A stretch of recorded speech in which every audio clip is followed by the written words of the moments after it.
Si Princess, halos graduating na, grabe ang puyat niya sa thesis. Kaya madalas, gising pa siya tuwing madaling araw. Isang gabi, mga 3:30 na, kailangan niyang mag-car. Dahan-dahan siyang naglakad papuntang banyo.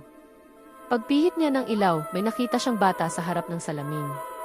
Maliit na bata, medyo malabo ang mukha, nakatingin lang sa kanya. Biglang kumabog ng malakas ang dibdib ni Princess. Diyos ko, saan galing yan? Tanong niya sa isip. Sinubukan niyang ipikit ang mata, baka guni-guni lang dahil sa pagod. Pero pagmulat niya, nandoon pa rin. Unti-unting lumilinaw ang itsura ng bata. Maputla, may parang itim sa mata, at nakangiti ng kakaiba. Napasigaw siya sa loob-loob niya pero walang boses na lumabas. Nagmamadali siyang naghugas at lumabas. Pagtingin niya sa salamin bago isara ang pinto, wala na ang bata. Kinabukasan, at sa mga sumunod na araw, paulit-ulit itong nangyari. Tuwing madaling araw, pagbukas niya ng ilaw, andun ang bata. Natatakot na siya pero kailangan niyang tiisin para matapos ang pag-aaral. Dumating ang araw ng thesis defense. Successful siya. Halos lumundag siya sa tuwa.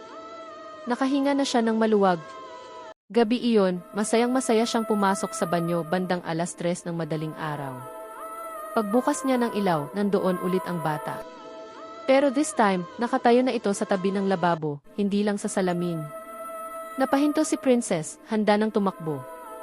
Tinitigan siya ng bata, ngumiti ng mas malaki, at biglang nagsalita sa boses na parang bulong. Congrats, Mama. Nanlamig si Princess. Biglang nag-flashback sa kanya ang sikreto niya noong freshman year, ang desisyong ipa-abort ang sanggol para lang makapagtapos siya.